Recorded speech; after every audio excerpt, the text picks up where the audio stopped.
Voy a pedir que abran la carta del apóstol Pedro, capítulo 3, y la marquen ahí porque todavía no la vamos a leer.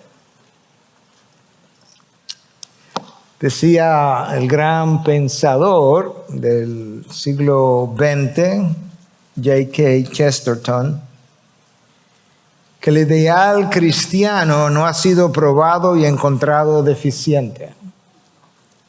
Más bien ha sido encontrado difícil y dejado sin probar. En otras palabras, la dificultad del cristianismo o el problema con el cristianismo no es su deficiencia a la hora de llevarlo a la práctica. El problema está en lo difícil que la gente encuentra que la fe cristiana es y por tanto lo ha dejado sin probar. Y yo creo que eso es una gran verdad que ha sido vista a lo largo de los últimos 2000 años, 2000 milenios de comprobación empírica de esa verdad. Sin embargo, la fe cristiana encierra los principios éticos de convivencia más elevados que tú pudieras encontrar en cualquier código de creencias. Los principios más sublimes que tú puedas agrupar en cualquier código religioso o no religioso. Y si eso es cierto, la pregunta es entonces, ¿qué es lo que hace que el ser humano de manera natural rechace los postulados que Dios le ha dado para su bienestar, para su bendición, para su florecimiento, para su paz, para su gozo, para su desarrollo, es más, para su vida eterna? Dios nos ha entregado unos postulados que producen todas y cada una de esas cosas que yo acabo de mencionar, incluyendo la vida eterna, y la inclinación natural del ser humano es a rechazarlos todos. Esa es la pregunta, ¿cuál es la razón? Y yo creo que la respuesta es relativamente sencilla a la luz de la palabra de Dios y aún a la luz de la revisión de nuestras propias vidas, y es más o menos obvia. Ese es el sentido de rebelión y de autonomía que tú y yo heredamos a partir de la caída de Adán y Eva. Y es esa rebelión que nos lleva a rechazar cada principio, cada mandato, cada ordenanza de la ley de Dios, o que nos llame a hacer cosas que yo encuentro son contrarias a los deseos de mi voluntad, o de mis emociones, o de mis sentimientos, o de mis planes, o de mi entendimiento, o de la manera como yo entiendo mi libertad. En pocas palabras, el hombre, y eso obviamente me incluye a mí porque soy parte de la raza humana, en sentido general quiere hacer lo que quiere hacer, cuándo lo quiere hacer, cómo lo quiere hacer, dónde lo quiere hacer, sin que nadie interfiera con sus propósitos, planes o proyectos. El ser humano quiere una serie de beneficios sin necesariamente llenar los requisitos, no entendiendo que el disfrute de los beneficios o las bendiciones emanan directamente del llenado de los requisitos. Yo ilustraba parte de esto que quiero comunicar, pero parte de nuestra lucha interna y parte de lo que necesita ocurrir con una conversación que tuve con uno de nuestros pastores esta semana, y él estaba aquí en la mañana temprano y decía que él estaba ahí para no dejarme mentir, que así se dio. Yo creo que cualquier persona que haya estado en el ministerio suficiente tiempo y haya estado manejando situaciones múltiples y complejas, en algún momento de su caminar, en una ocasión y más probablemente en más de una ocasión, se ha sentido tentado a dejar el ministerio. Y yo compartía con esta persona esta semana y le decía que cuando yo he hablado con Dios acerca de eso, invariablemente lo que yo he escuchado, no de forma audible, es: ¿desde cuándo tú crees que tú te gobiernas? ¿Desde cuándo tú estableces las reglas del juego? ¿Desde cuándo descubriste que tu camino es mejor que el mío? Y yo menciono todo lo anterior porque el texto que yo estoy a punto de leer es uno de los textos más contraculturales en el momento histórico en el que la iglesia se encuentra. La iglesia cristiana es probablemente el código de conducta más contracultural de toda la historia. Por mucho. Y la razón es muy sencilla, hermanos. Cuando tú piensas lo que Dios ha revelado, nosotros somos extranjeros y peregrinos, de manera que nosotros no somos residentes de este planeta en el sentido de este mundo, en el último sentido de la palabra. Nosotros estamos, me permiten la repetición, peregrinando hacia una patria celestial. De ahí nosotros somos ciudadanos, ahí es que nosotros tenemos nuestros valores, ahí que nosotros tenemos nuestros principios, la ley que nos rige es desde allá, el Señor que nos ordena es desde ese gobierno que lo hace. Y Cristo nos advirtió de una manera muy clara. Horas antes de su crucifixión, Él estaba en el aposento alto. Ese es un segmento de la palabra que yo visito, yo no sé con cuánta frecuencia, para recordarme algunas cosas, pero también porque me alimenta de forma enorme. Y entonces en el capítulo 15 del Evangelio de Juan, un poco antes de que el Señor comenzara a orar por los discípulos y por esta etapa final, horas finales de su vida, Él está hablando con los discípulos. Y está hablando con los discípulos de la relación que ellos guardan con el mundo para que podamos entender cuán contracultural es la fe cristiana. Entonces, esto es lo que él le dice. Si ustedes fueran del mundo, Juan 15:19, el mundo amaría lo suyo. Pero como no son del mundo, sino que yo los escogí de entre el mundo, por eso el mundo no los ama. No, eso no es lo que dice. No es simplemente que el mundo no los ama, el mundo los odia. Tú puedes creer que nuestro sistema código de valores es tan contracultural que cuando el mundo nos ve vivirlo, ese es el problema, que muchas veces no nos ve vivirlo y no sentimos el odio del mundo, pero cuando nos ve vivirlo, cuando lo exhibimos, nuestras vidas confrontan los estilos de vida del mundo y ese mundo termina odiándonos y rechazándonos. No es simplemente que el mundo es indiferente, no es simplemente indiferente, el mundo experimenta un rechazo y un odio hacia aquellos que exhiben el carácter de Cristo. Esa es la razón por la que Pablo le dice a Timoteo, todo el que quiera vivir piadosamente será perseguido. ¿Por quién? Por el mundo. El mundo, le decía yo al grupo que está viniendo de voluntarios al estudio de guerra espiritual, el mundo no es pasivo con relación a nosotros. El mundo es altamente activo hasta el punto de odiarnos. Y con eso yo quiero que tú leas conmigo este pasaje contracultural de Primera de Pedro, capítulo 3, versículo 1 al 7. Asimismo ustedes, mujeres, estén sujetas a sus maridos, de modo que si algunos de ellos son desobedientes a la palabra, puedan ser ganados sin palabra alguna por la conducta de sus mujeres, al observar ellos su conducta casta y respetuosa. Que el adorno de ustedes no sea externo, peinados ostentosos, joyas de oro o vestidos lujosos, sino que sea lo que procede de lo íntimo del corazón, con el adorno incorruptible de un espíritu tierno y sereno, lo cual es, escucha, precioso delante de Dios. Porque así también se adornaban en otro tiempo las santas mujeres que esperaban en Dios, estando sujetas a sus maridos. Así obedeció Sara a Abraham, llamándolo Señor, y ustedes han llegado a ser hijas de ella si hacen el bien y no tienen miedo de nada que pueda aterrorizarlas. Esposos, escuchen. Ustedes, maridos, igualmente convivan de manera comprensiva con sus mujeres como un vaso más frágil, puesto que es mujer, escucha otra vez, dándole honor por ser heredera como ustedes de la gracia de la vida, escucha nuevamente, para que sus oraciones no sean estorbadas. Ustedes saben que el apóstol Pedro viene ayudándonos a entender una serie de relaciones en la sociedad. Hablamos un poco de eso la semana pasada.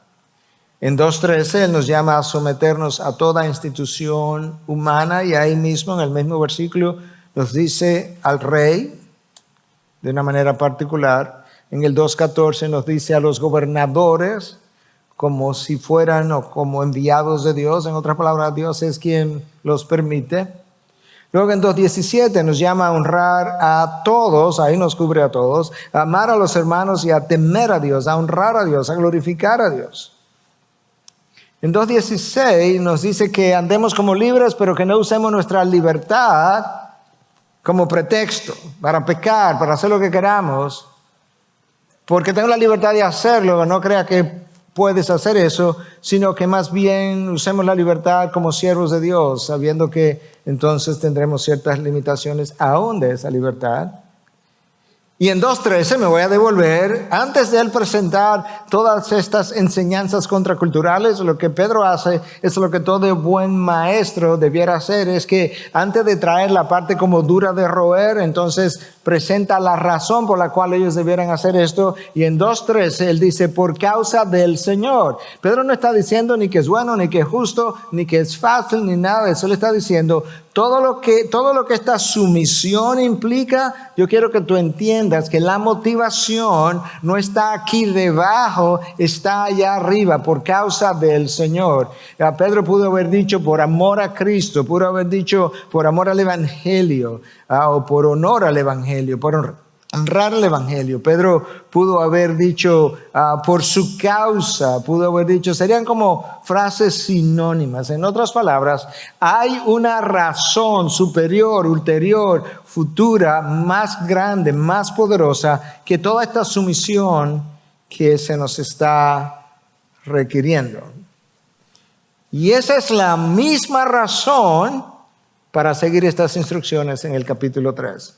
Yo les mencioné que desde Pedro 2:11 a 4:11 es una serie de recomendaciones para ayudarnos a vivir.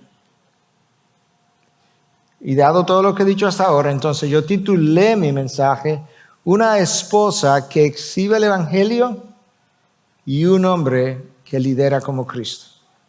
Una esposa que exhibe el Evangelio y un hombre que lidera como Cristo.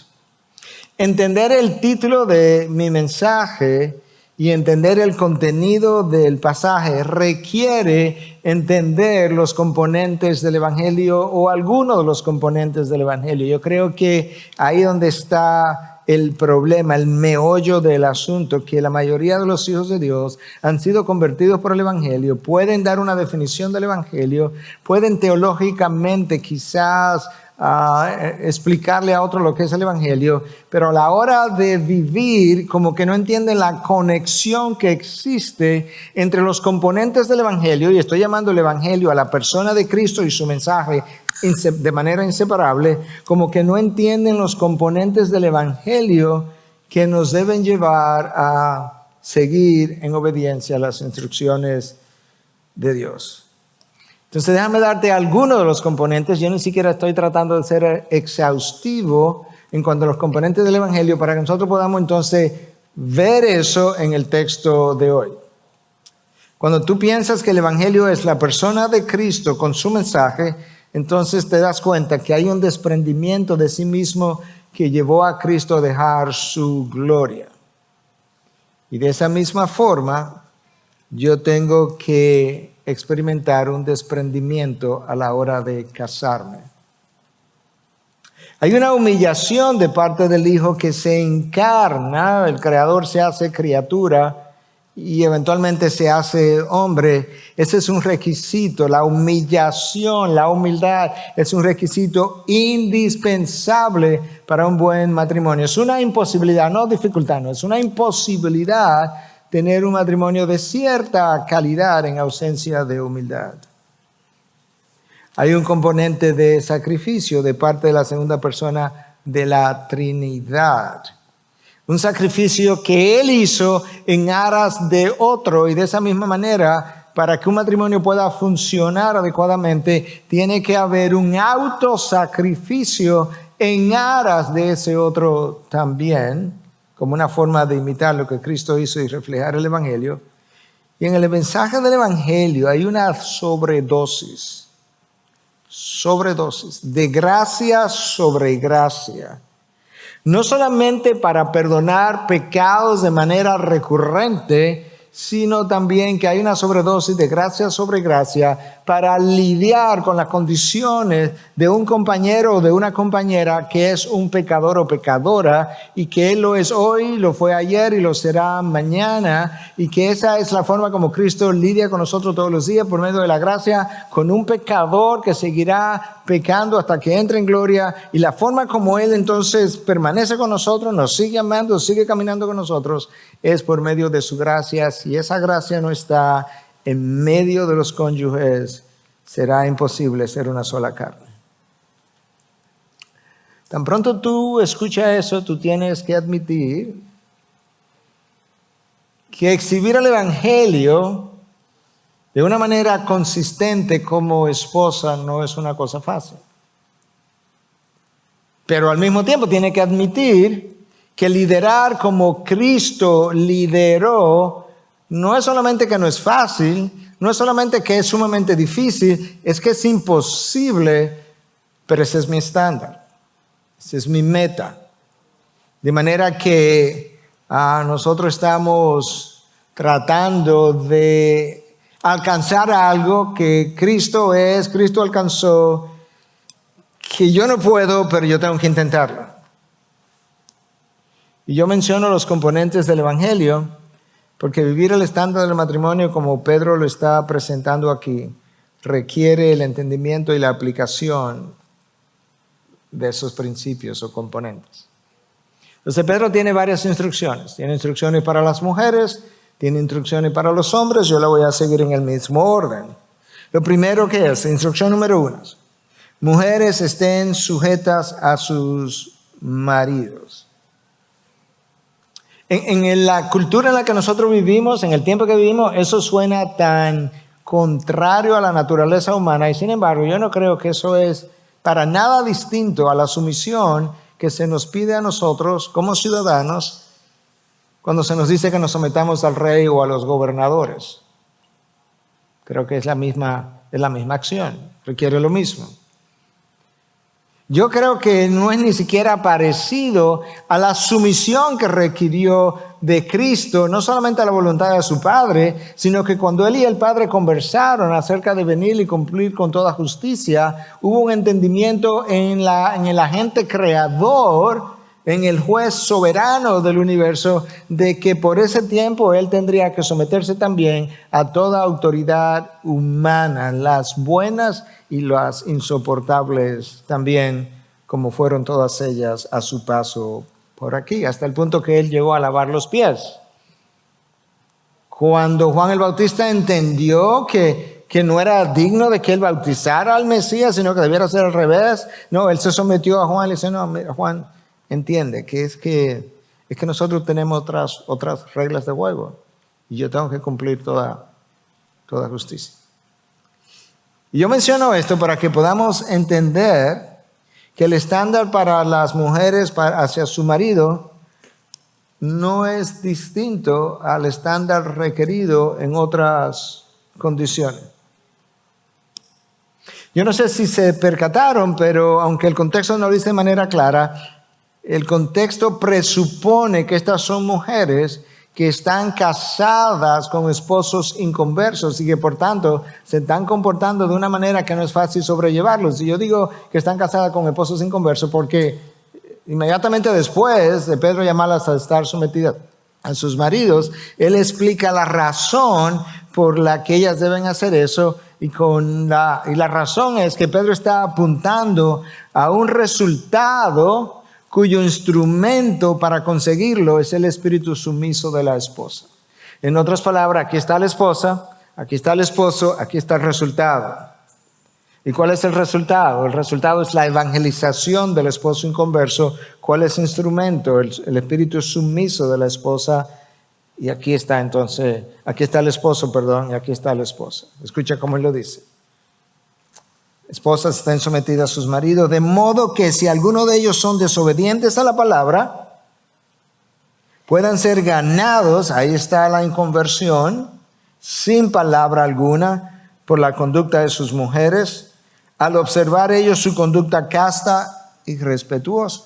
Pedro estaba apuntando a la evangelización de sus esposos por medio de una esposa que probablemente no se le iba a permitir predicar el evangelio, pero que Pedro entiende que ella podía desplegar el evangelio en su convivencia y que podría llegar el día cuando Dios hiciera algo en esa persona. Mira, cuando tú entiendes el contexto cultural, esto adquiere como mayor importancia. Se suponía que cuando una esposa, y mayor entendimiento, cuando una esposa se casaba en la antigüedad, se suponía que ella adoptara a los dioses de su marido. El marido no tenía que hacer eso cuando se casaba, adoptar los dioses de su esposa, pero la esposa estaba obligada a adoptar los dioses de su marido. Ella podía continuar con sus dioses, pero tenía que incorporar los dioses paganos de su marido. ¿Pero qué resulta?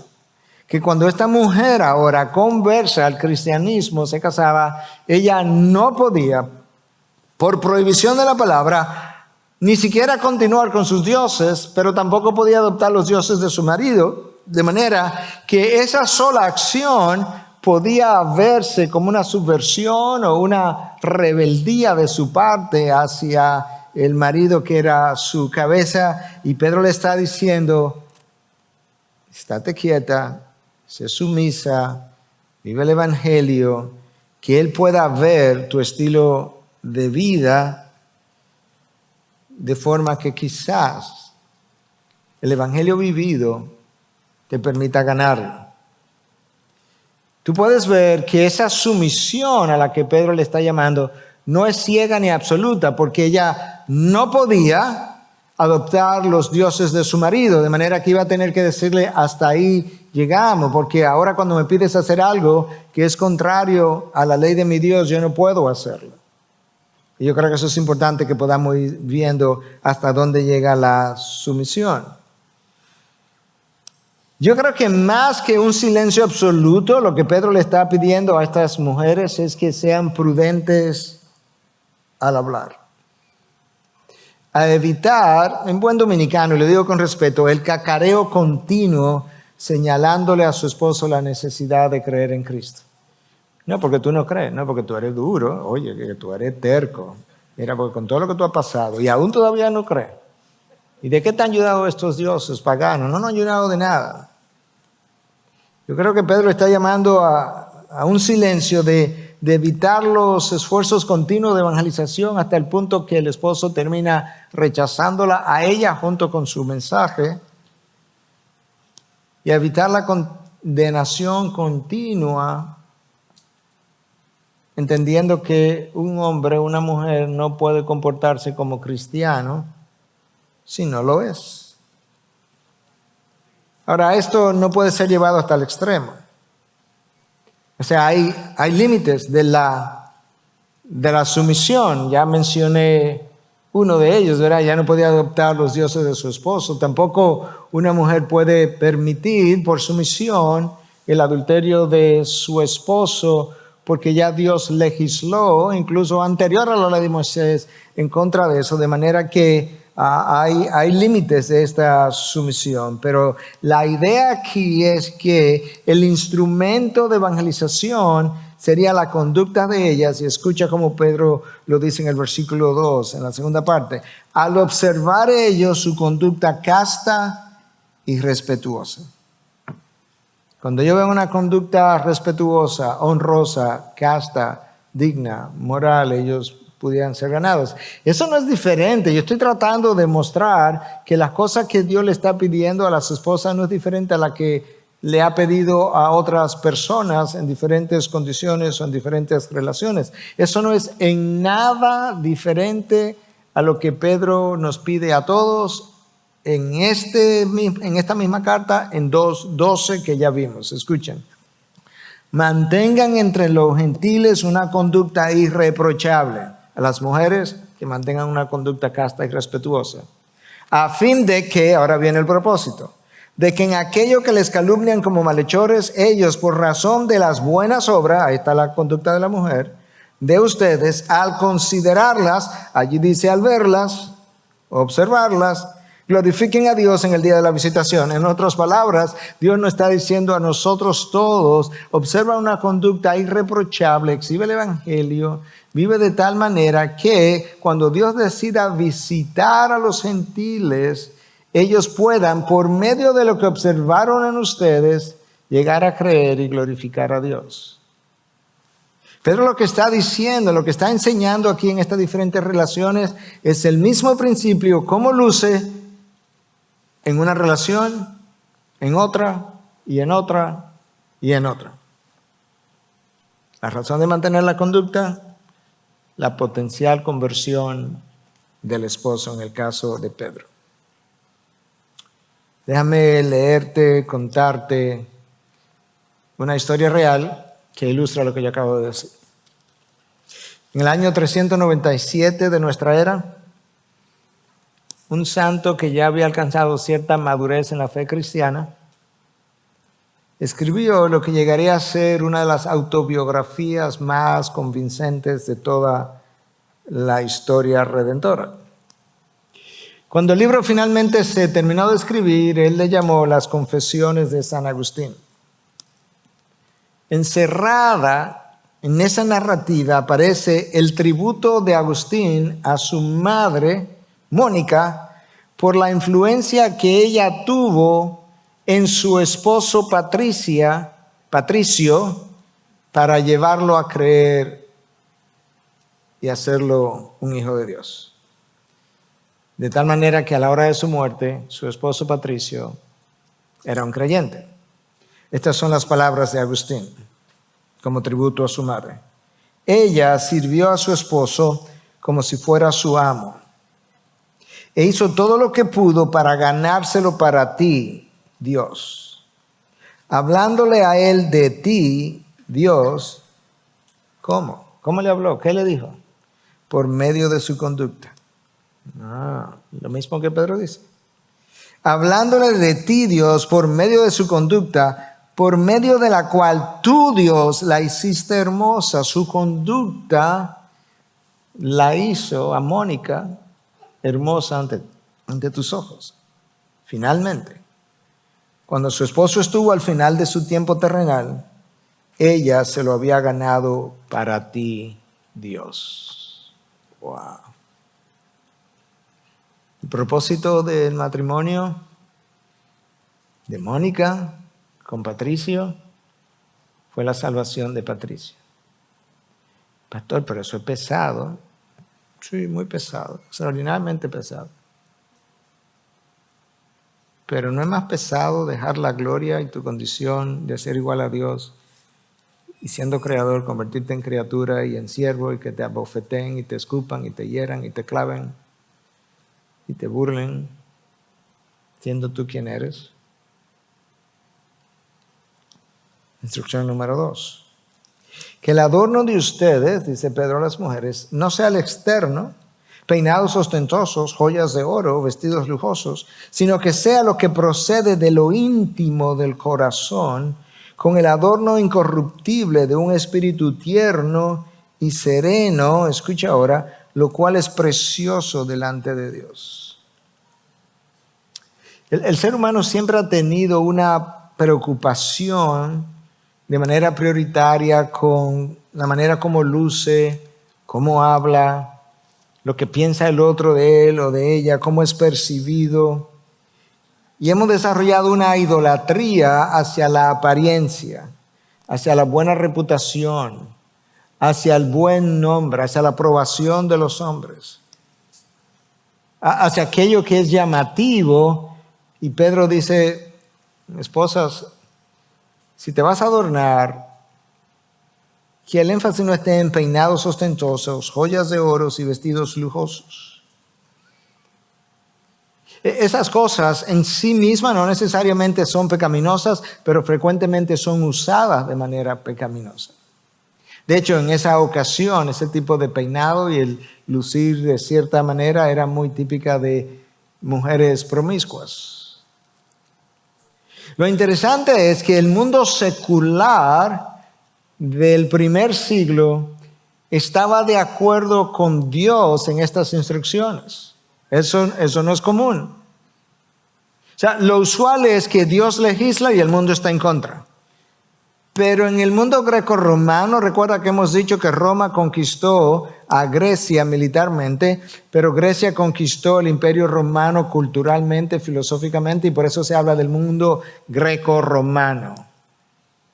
O sea, Grecia conquistando a Roma de una manera, pero Roma gobernando. En el mundo greco-romano se creía exactamente lo mismo que Pedro escribe en este texto. Escucha lo que Aristóteles dijo. Aristóteles, 300 años y tantos antes de Cristo. La verdadera belleza está en una mujer con dominio propio, en todo lo que ella hace y con una inclinación hacia una vida honorable y bien ordenada, con paciencia y ternura. Es un inconverso hablando. Es un inconverso a quien Dios le dio gracia común para decir estas cosas.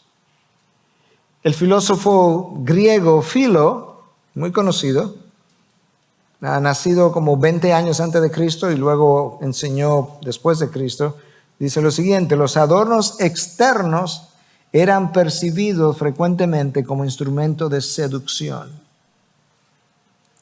Cuando la sabiduría humana y la sabiduría divina coinciden, yo no creo que tenemos otra alternativa. No hay más sabiduría. Hay una divina que debemos seguir siempre y hay una humana que frecuentemente es discordante con la de Dios, pero resulta que en este momento en que Pedro está escribiendo, la sabiduría humana y la divina coincidían. Cosas que en sí mismas no son necesariamente pecaminosas. El problema comienza cuando el cristiano emplea más tiempo, más énfasis, está más preocupado con la manera como su mundo exterior luce, incluyendo su apariencia y belleza, descuidando al mismo tiempo su mundo interior. Su mundo interior, mi mundo interior, nadie lo conoce, no se ve. Y es posible que mi mundo interior esté en un estado caótico y de descomposición ético, moral, emocional, y que yo luzca completamente en orden en el mundo exterior y que luzca atractivo y llame la atención de otros y tenga éxito, cuando todo el tiempo hay una parte de mí que me está llevando a derrumbarme, que yo no lo sé hasta que no me caigo. En este caso, Pedro está hablando de formas de peinados y joyas, una vez más, no necesariamente pecaminosas en sí, pero frecuentemente usadas de forma pecaminosa. Por eso es que Filo dice que estos adornos externos frecuentemente eran usados como instrumento de seducción. Y esto es lo que Pedro está diciendo. Si te va a preocupar, si va a emplear tiempo, si vas a gastar energía, si va a darle en buen dominicano mente a algo, pues entonces ocúpate en desarrollar un espíritu tierno y sereno. La palabra tierno en el original es praus y significa más que ser humilde. Bíblicamente esa palabra implica ejercer el ejercicio de la fuerza de Dios bajo el control de Dios. O sea, una persona tierna, en el sentido que se está usando, praus, es una persona que exhibe una cierta, llámale ternura, amabilidad, no sé si llamarle dulzura, pero eso que tú ves es el fruto, fluye de una fortaleza extraordinaria que viene de Dios y es ejercida bajo el control de Dios. Por eso que luce tan tierna. Es el espíritu de Cristo del cual hablaron los profetas. Isaías 42:3. Hablando del carácter de ese Cristo que vendría, la Nueva Traducción Viviente dice de esta manera, que Él no aplastará a la caña más débil, ni apagará a una vela que titila, una vela que está flicking, que está moviéndose, que está vibrando. Usted ha visto esa vela que están por apagarse. Dice, el carácter de Cristo va a ser tal que la caña, llamarle la rama, más débil, Él no va a quebrarla. Y la vela más en peligro de apagarse, Él no la va a tocar, no la va a apagar. Y eso es de eso que Pedro le está hablando a las mujeres.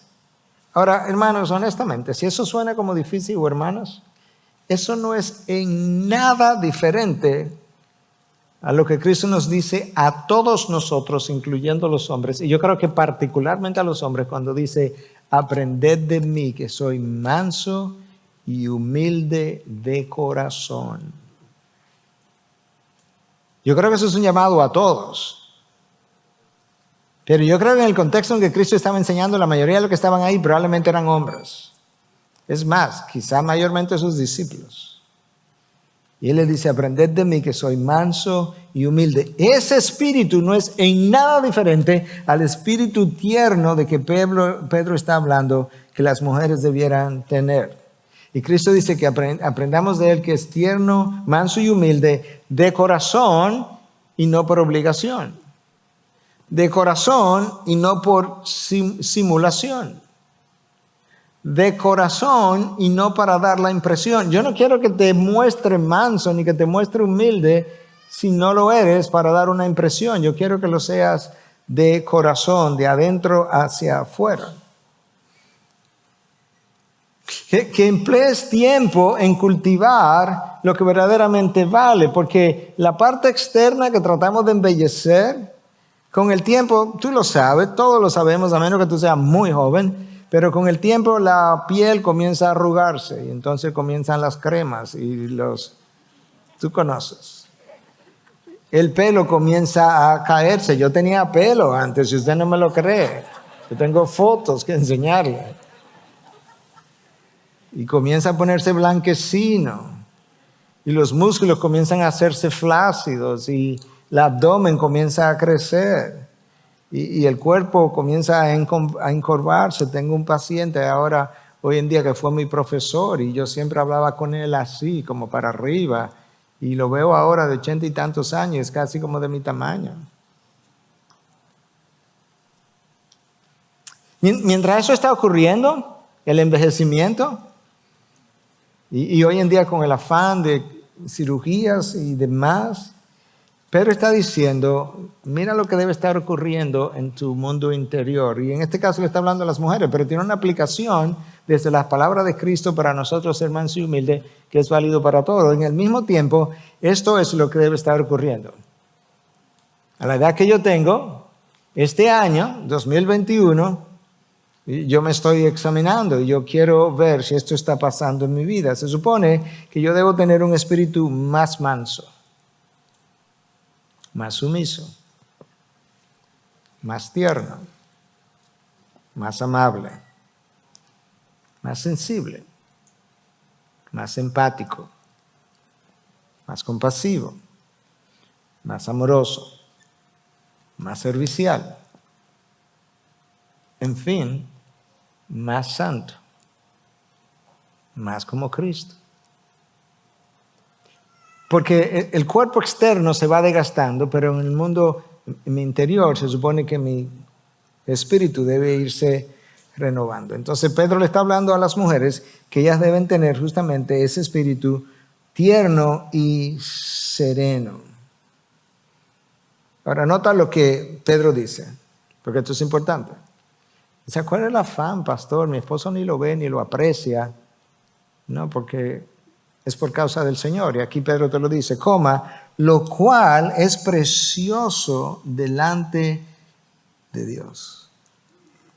Dios encuentra, cuando tú oyes que Dios encuentra algo precioso, eso implica, Dios cree que eso tiene un valor extraordinario. Dios entiende que ese espíritu tierno, manso,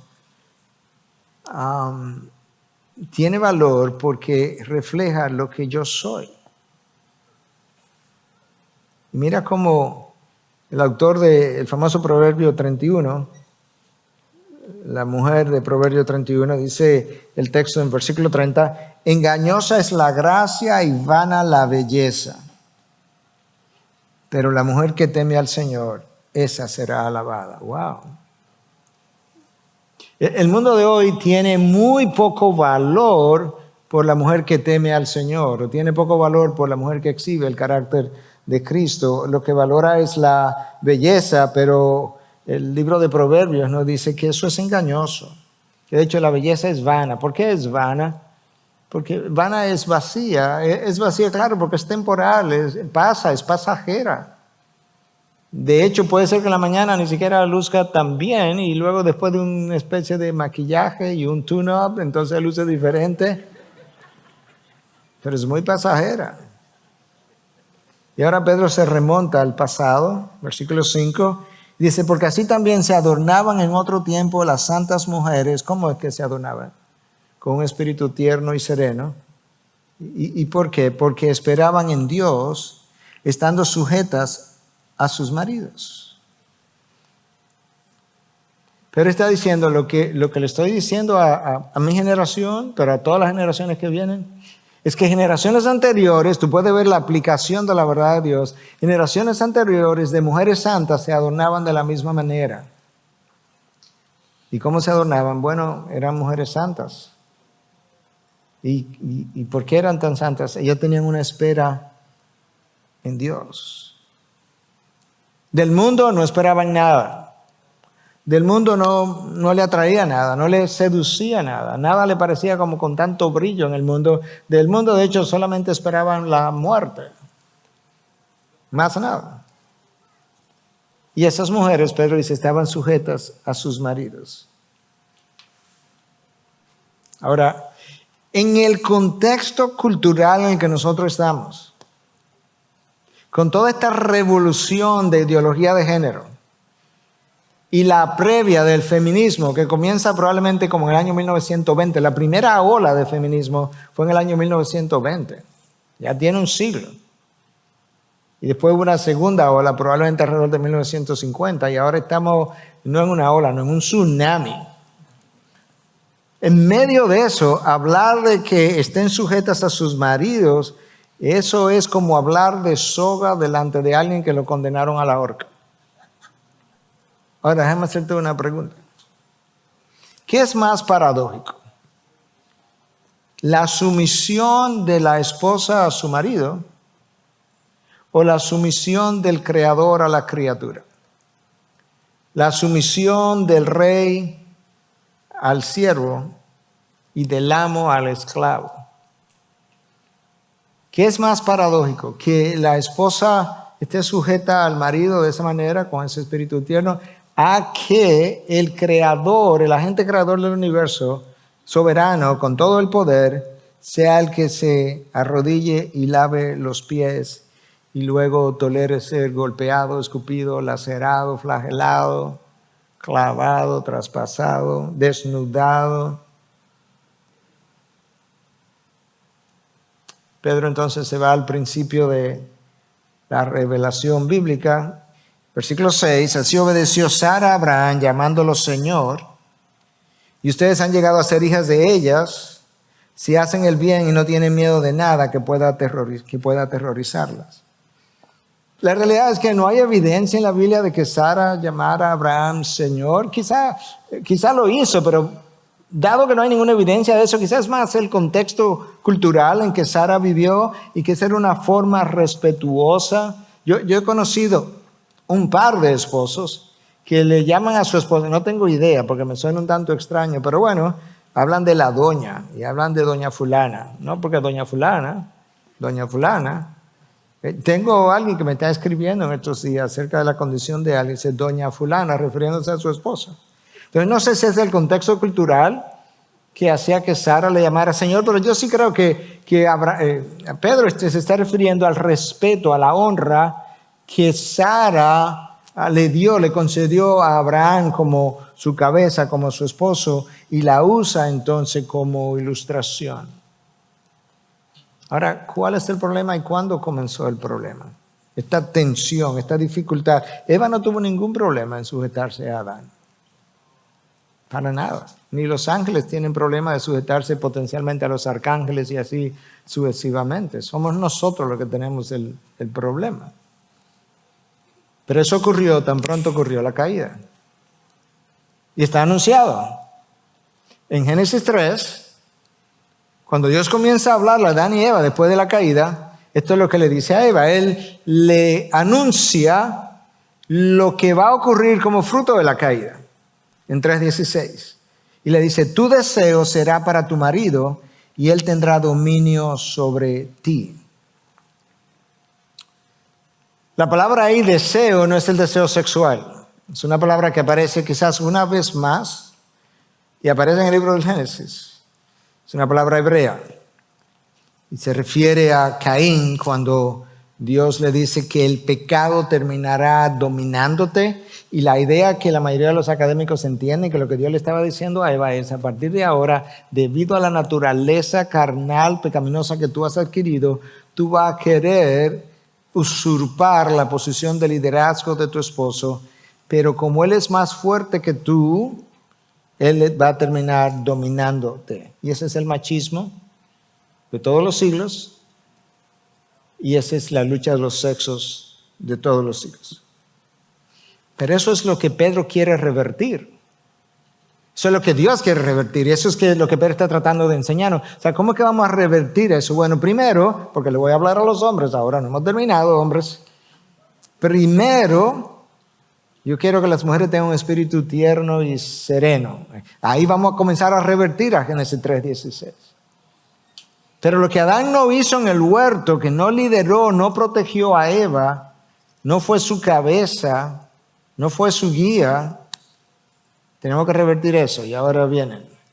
Versículo 7. Esposos, paren las orejas.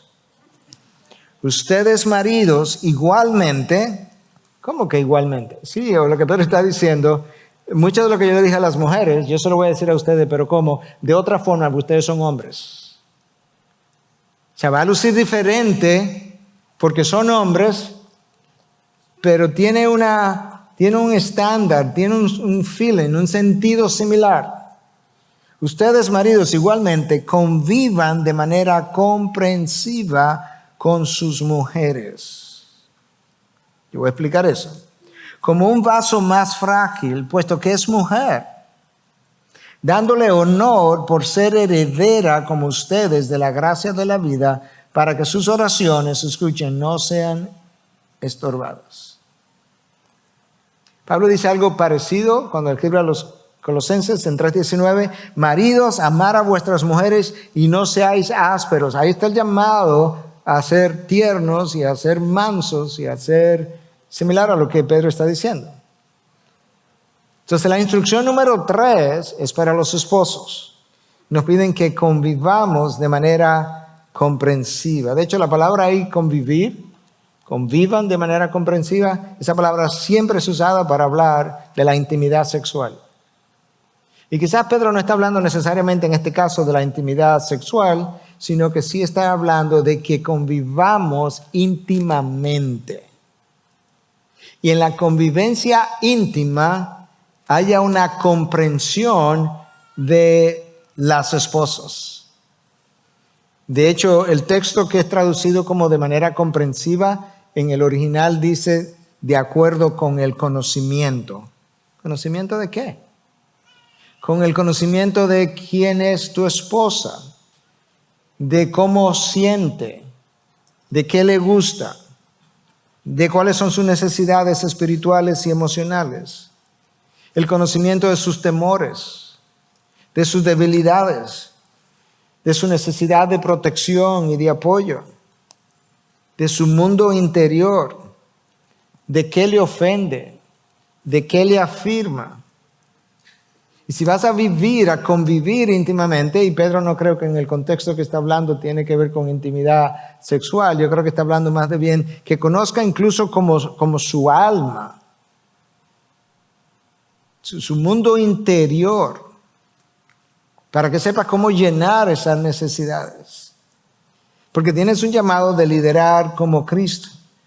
Y como Cristo conocía las necesidades de la iglesia y las conoce y trata de llenarlas, de esa forma, tú y yo tenemos una obligación similar. Pero conocer o comprender nuestras esposas va a requerir un cierto nivel de confianza mutua. Va a requerir tiempo con ellas, va a requerir poder hablar con ellas de muchas cosas distintas, de forma abierta. Va a requerir escuchar no solamente las palabras, sino escuchar su mundo interior. De hecho, yo hablaba, no sé con quién, hablaba con otro, el mismo pastor con quien hablaba esta semana, le decía, cuando alguien viene a consejería, nosotros tenemos una obligación de escuchar con cuidado, porque hay dos cosas que tiene que escuchar. Una es la pregunta que se está haciendo, y dos, cuál es la intencionalidad o la motivación o el origen de la pregunta. Porque frecuentemente la pregunta que se está haciendo está originada en un temor que la persona tiene y no te lo va a decir porque ella misma ni siquiera lo sabe. Pero tiene que escuchar con atención. Y eso tiene que ver con comprensiva, la forma comprensiva de convivir. Eso va a requerir poner sus necesidades por encima de la nuestra. El esposo tiene que conocer que su esposa ha sido llamada a someterse a él. Déjame combinar esto ahora, porque ahora estamos hablando de que él tiene que liderar como Cristo, pero ya hablé de que la esposa tiene que someterse a él, pero él tiene que entender esa sumisión. Él tiene que entender que cuando la palabra llama a la esposa a someterse, no es porque ella es inferior, en lo más mínimo. Eso tampoco implica que la esposa no opina. De hecho, la esposa no solamente que debe opinar, tiene que opinar como ayuda idónea. Y su opinión debe ser tomada en cuenta. Yo mencionaba esta mañana, a manera de ilustración, cuando yo quería irme al ministerio y Katy estaba en contra, yo tomé en cuenta su opinión, me quedé callado, ahora fui yo el que entré en silencio, hablé con Dios, oré por 2 años hasta que ella volvió a hablarme de lo mismo. Esa sumisión no implica que la esposa no pide cuentas al esposo. Eso no implica que ella no confronta su irresponsabilidad o su pecado. Eso no implica que ella no confronta su abuso verbal, físico o el abuso de sus hijos. Lo que sí implica es que cuando ella lo hace como Cristo lo haría. De una manera piadosa, como Cristo hizo con la mujer samaritana. Cuando Cristo le dijo, llama a tu marido. Y él dice, es que no tengo marido. Cristo no le dice, mira tú mentirosa, me está hablando mentira, tú has tenido 5 maridos. Dice, no, tú acabas de hablar verdad. Porque tú has tenido 5 maridos y ahora convive con uno que tampoco es tu marido. La mujer no sale corriendo por lo áspero que Cristo le habló, pero la confrontó. Y ahora Pedro le dice que tiene que hacer eso como reconociendo que ella es un vaso frágil. Con toda probabilidad, el texto se está refiriendo al hombre físico, la fuerza física del hombre versus la de la mujer. Está establecido eso, está biológicamente. Pero yo creo, y estoy convencido, es mi convicción, que el hombre, si va a ser cabeza y va a ser líder, él necesita una fortaleza emocional y espiritual por encima de la de su esposa o no puede liderar. Y lamentablemente, le estoy hablando a los hombres ahora, lamentablemente, dado el hecho de que los hombres cristianos no se han ocupado de cultivar su mundo emocional y espiritual de manera consistente, más frecuentemente que no, es el hombre quien provee la estabilidad y la seguridad emocional, es la mujer, perdón, que provee la estabilidad emocional y seguridad espiritual para el hombre más que el hombre hacer tal provisión. Pero si Dios me hace cabeza y me hace pastor de mi hogar, no tiene toda la lógica del mundo que yo debiera estar desarrollando mi mundo emocional y espiritual de manera que como Cristo es el sostén de la iglesia, como Cristo es la roca de la iglesia, que de esa misma manera yo sea la roca para mi esposa, de tal forma que ella es la que no quiere que yo me separe y no al revés, que no sea el esposo que está continuamente deseando que ella no se aleje porque su lejanía lo hace sentir inseguro. La fragilidad de nuestros esposos la va a llevar muchas veces a alejarse emocionalmente. Ustedes lo han experimentado todos. En momentos de pleitos, desavenencias, conflictos, como la esposa, aunque se quede en la casa, pero como que se aleja emocionalmente. La fortaleza que tú y yo tenemos que experimentar es de permanecer firmes en el mismo lugar para que cuando regresen nosotros podamos recibirla con amor y respeto y perdón. De ahí la necesidad entonces de que nosotros como esposos podamos hacerla sentir seguro. La esposa representa a Cristo y Cristo no es la que le ofrece seguridad, y la iglesia no es la que le ofrece seguridad a Cristo, es Cristo la que le ofrece seguridad a la iglesia, el que le ofrece seguridad a la iglesia. Número 5, pero nos recuerda que la mujer no es inferior. ¿Y sabe cómo lo hace? Escucha cómo lo hace. Ella es heredera como ustedes. No simplemente dice heredera, no. Ella es coheredera contigo de la gracia de la vida. Pero ¿sabe cómo Pedro hace eso? Nos llama a darle honor, a honrarla, a respetarla, cuidarla. Y luego nos dice el por qué. Tenemos que darle honor porque ella es heredera como ustedes de la gracia de la vida.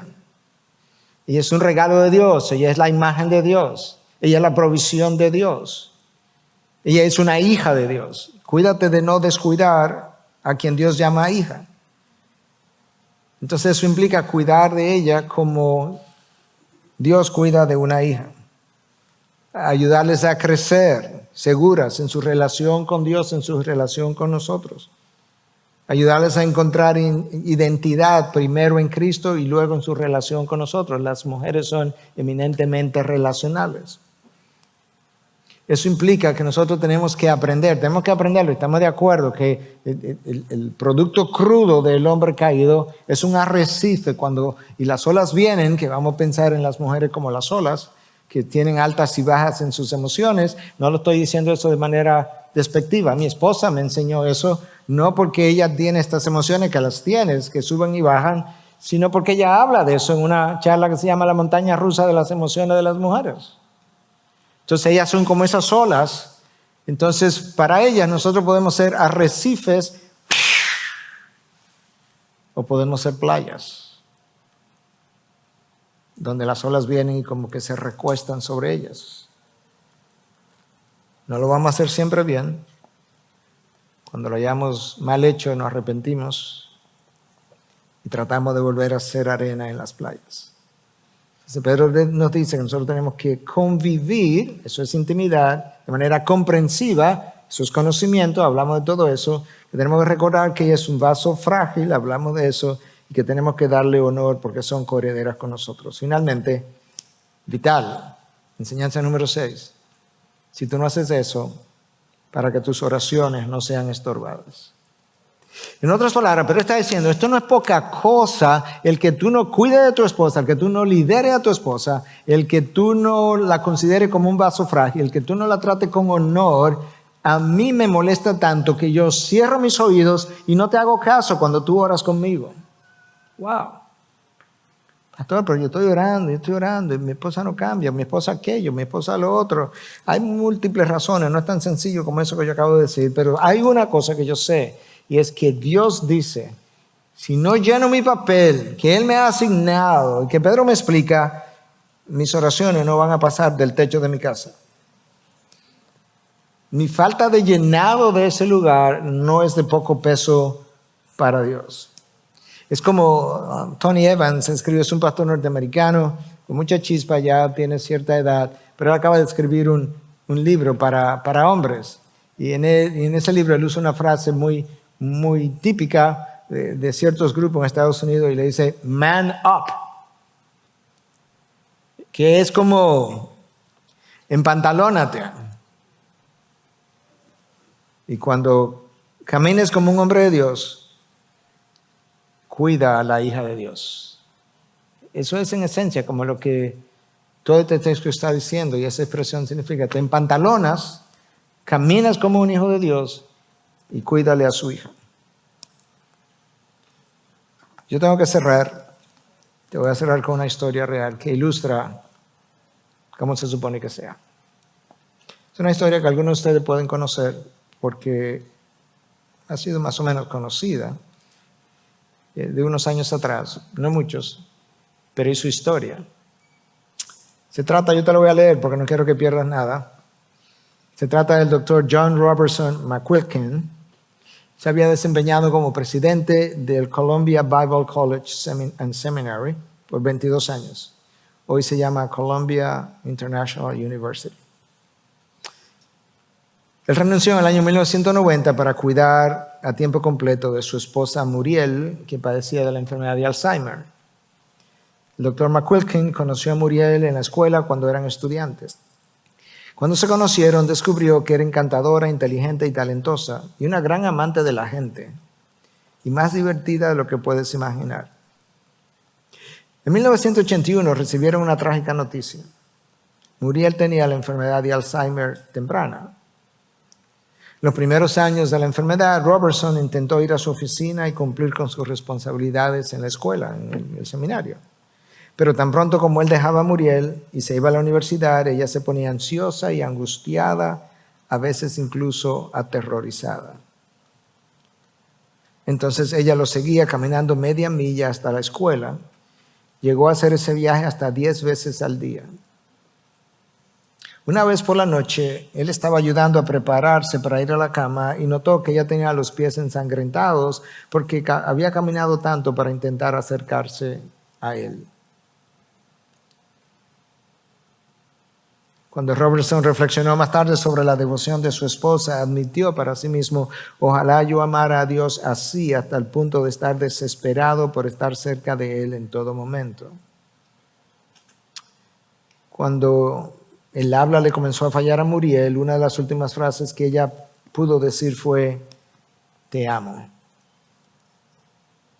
En 1990, Robertson hizo algo que pocos hombres harían. Sabía que la escuela lo necesitaba al 100% y sabía que Muriel lo necesitaba al 100%. Él eligió renunciar a su puesto de presidente de la universidad para poder dedicarse a tiempo completo a ser el cuidador de su esposa. Esto es muy raro, porque muchos hombres se sienten impulsados a anteponer el trabajo, el éxito profesional y los logros a sus compromisos con sus familias. Lo que sigue es aterrador e indignante. Las estadísticas dicen que cuando un hombre sufre una enfermedad grave, 4 de cada 5 mujeres se quedan al lado de sus maridos, pero cuando los roles se invierten y la mujer contrae una enfermedad grave, 4 de cada 5 hombres la abandonan. Qué vergüenza. 4 de cada 5 hombres abandonarán a sus esposas si sufren una enfermedad grave, pero no Robertson. Robertson eligió tomar su cruz y seguir el camino de Jesús, quien dio su vida por su esposa, la iglesia. Cuando Robertson dejó la universidad, escribió una carta para explicar su decisión.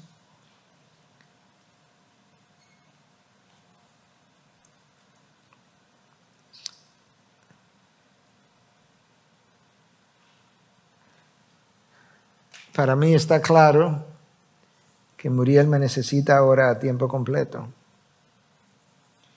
Mi decisión fue tomada en cierto modo hace 42 años, cuando prometí cuidar a Muriel en salud y enfermedad hasta que la muerte nos separe.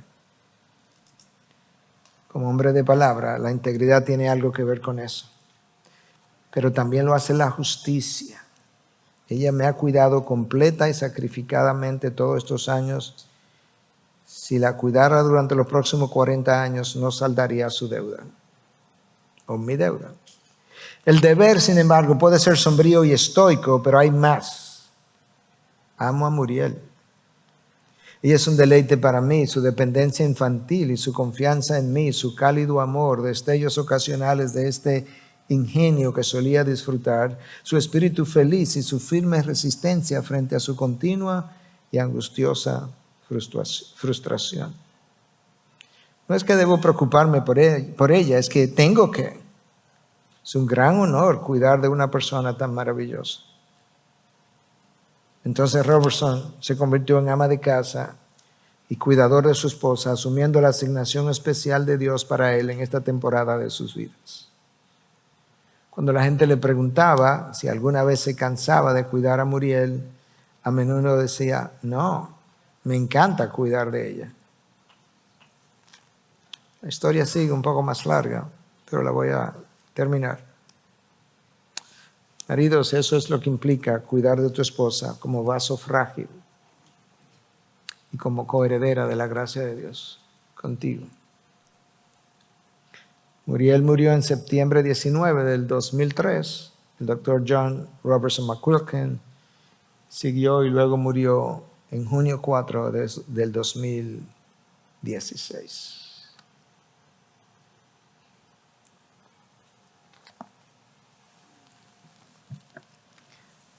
¿Qué vamos a hacer?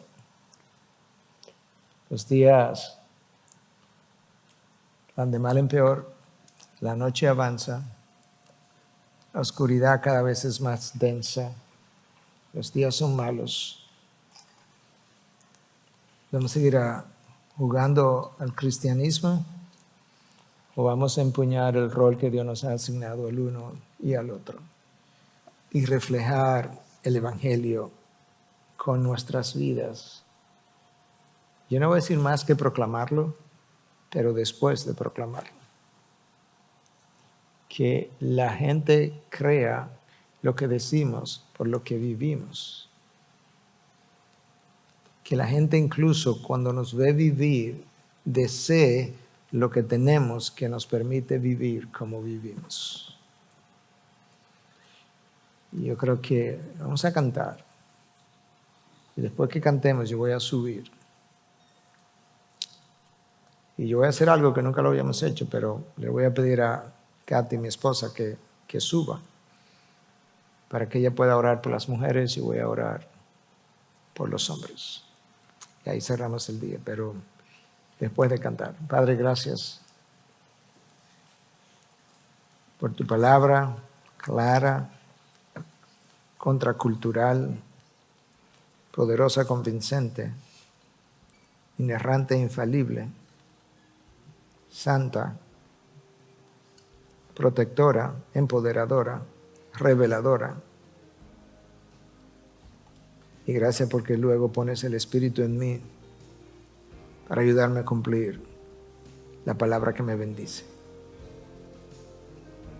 Ayúdanos a cantar esta canción y a prepararnos para el arrepentimiento. En Cristo Jesús. Amén.